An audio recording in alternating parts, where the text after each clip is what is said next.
Good morning students, I am Sarkhan from Gurukul विद्यापीठ।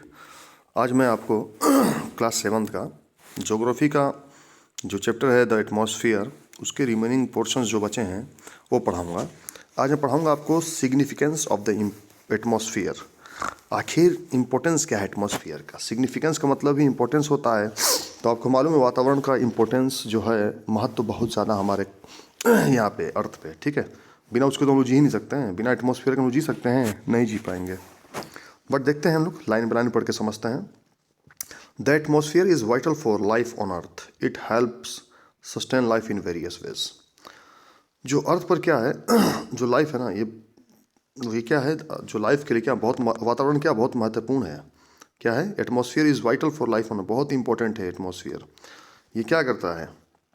ये विभिन्न तरीकों से जीवन को बनाए रखने में मदद करता है, ठीक है। First point, the atmosphere acts as a blanket by trapping terrestrial radiation and keeping the earth warm. देखिए क्या करता है कि जो एटमॉस्फेयर ना, ये एक ब्लैंकेट की तरह, चादर की तरह है, ठीक है।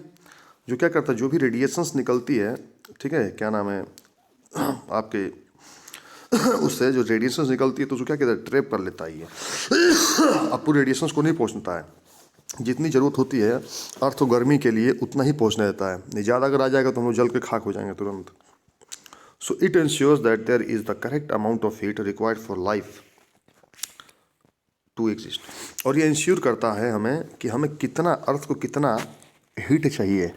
अगर ये एटमॉस्फेयर ना, तो पूरी हीट हमारे यहाँ आ जाएगी, जिससे हम जल के खाक हो जाएंगे। तो ये इंश्योर करता है, ठीक है, कि हमें इतना ही चाहिए, उतना ही हमें ये प्रोवाइड करता है। क्या? Heat. If it were not for the protecting covering of the atmosphere, all the life forms on Earth would have been either burnt during the day or frozen to the death during the night. अगर by the way atmosphere नहीं होता, ये protective cover नहीं होता हमारे atmosphere के रूप में, तो क्या होता, हमारी जो लाइफ है, और लाइफ का मतलब जितनी भी ज़िंदगी है अर्थ के ऊपर, ये क्या करता है, या तो जितनी भी लाइफ है, पेड़ पौधे, हम भी, ये सब लोग क्या होता है, ये तो दिन में जल गए होते, ये रात में जम के, बिल्कुल फ्रोजन मतलब जम, बर्फ की तरह जम के मर जाते। ठीक है, सोचिए एटमॉस्फेयर कितना इंपॉर्टेंट है हमारे लिए। इट हैज़, सेकेंड पॉइंट देखिएगा, it has large amount of nitrogen. Nitrogen compounds are needed by both plants and animals for growth. इसी एटमॉस्फेयर में बहुत ज़्यादा, आपको हमने पिछले ही वीडियो में पढ़ाया था कि नाइट्रोजन बहुत ज़्यादा है, फिर उसके बाद ऑक्सीजन है। तो नाइट्रोजन जो होता है दोनों के लिए इंपॉर्टेंट है। किसके? प्लांट और एनिमल्स के लिए। देखिए, ठीक है, अगर हमें कोई भी पेड़ पौधा उगता है, अच्छा हम भी बड़े होते हैं, तो हमारे लिए क्या है, नाइट्रोजन की आवश्यकता है। आगे देखते हैं। The carbon dioxide in the air is used by plants for photosynthesis.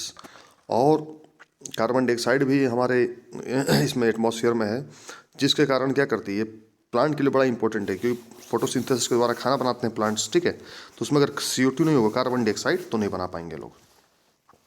It also controls the Earth's temperature by absorbing the heat radiated from the surface and keeps the Earth warm.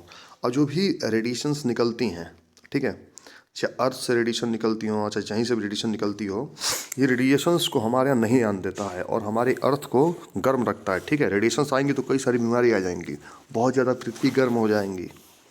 This is known as the greenhouse effect. इसी को हम क्या बोलते हैं, green house effect, ठीक है। Ozone protects us from the harmful ultraviolet rays of the sun. जो ozone layer है वो क्या करता है, हमको जो अल्ट्रावायलेट रेज हैं, हार्मफुल पराबैंगनी किरणें हैं, उससे हमें बचाता है। The water vapour in the atmosphere causes precipitation. जो जो ये जो आप देखेंगे वाटर वेपर जो होता है एटमॉस्फेयर प्रेजेंट होता है ना, उसके कारण क्या होता है, बारिश होती है ना। ये भी मतलब जो जल वाष्प होता है वर्षा का कारण बनता है आगे चल के, ठीक है, एटमॉस्फेयर से। The dust particle form the nucleus for condensation, which results in the formation of cloud that cause rainfall and snowfall. देखिए, जो धूल के कण होते हैं ना, जो डस्ट पार्टिकल्स होते हैं, मतलब धूल के कण, तो क्या कंडेंसेशन के लिए क्या करते हैं, केंद्र बनाते हैं, ठीक है, जिसके कारण क्या होता है, बादल बनते हैं, और उसके बाद से स्नोफॉल भी होता है, बर्फबारी होती है, और पानी की वर्षा भी होती है, ठीक है। चलिए, हम लोग स्ट्रक्चर ऑफ द एटमॉस्फेयर, मतलब इसकी बनावट देखेंगे, एटमॉस्फेयर की बनावट।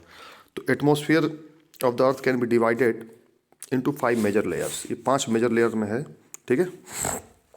The division is based upon the density and the temperature differences the atmosphere. देखिए, एटमॉस्फेयर में हर लेवल पे अलग अलग, जैसे आप थोड़ा सा ऊपर जाएंगे तो उसका क्या होगा, आपका एटमॉस्फेयर वहाँ का अलग होगा, ठीक है, वहाँ की डेंसिटी और टेम्परेचर अलग होगा। फिर थोड़ा सा ऊपर जाएंगे आप, हिमालय की ओर बढ़ेंगे तो वहाँ की डेंसिटी और टेम्परेचर अलग होगा। The density of the air in the atmosphere is determined by the number of molecules of various gases per unit of volume. और पहली बात तो हम देखते हैं कि एटमॉस्फेयर के अंदर एयर की डेंसिटी कैसे मतलब नापी जाती है। देखिए, जहाँ क्या होता है, जहाँ जितने ज़्यादा मॉलिक्यूल्स होंगे और अलग अलग गैसेस कितने मॉलिक्यूल्स होंगे उतनी अच्छी डेंसिटी होगी वहाँ पे, ठीक है। The larger the number of air molecules per unit of the volume the greater will be density of the atmosphere. जहाँ पे ज़्यादा क्या होगा, मॉलिक्यूल्स होंगे, एयर के मॉलिक्यूल्स होंगे, तो वहाँ पे क्या होगी, एटमॉस्फेयर की डेंसिटी ज़्यादा होगी। The denser air remains closer to the ground. सबसे ज़्यादा जो एयर की डेंसिटी होती है वो ग्राउंड पे होती है, मतलब नीचे, ऊपर नहीं होती। इसका मतलब ऊपर मतलब आप हिमालय में तरफ जाएंगे, जितना ऊपर जाएंगे उतना ही एयर कम पाएंगे आप। And the air decreases as one goes upwards. और जितना आप ऊपर चले जाएंगे तो एयर की डेंसिटी कम होती चली जाएगी। चलिए, कल हम पढ़ेंगे the 5 major layers of the atmosphere. Okay बेटा, थैंक यू।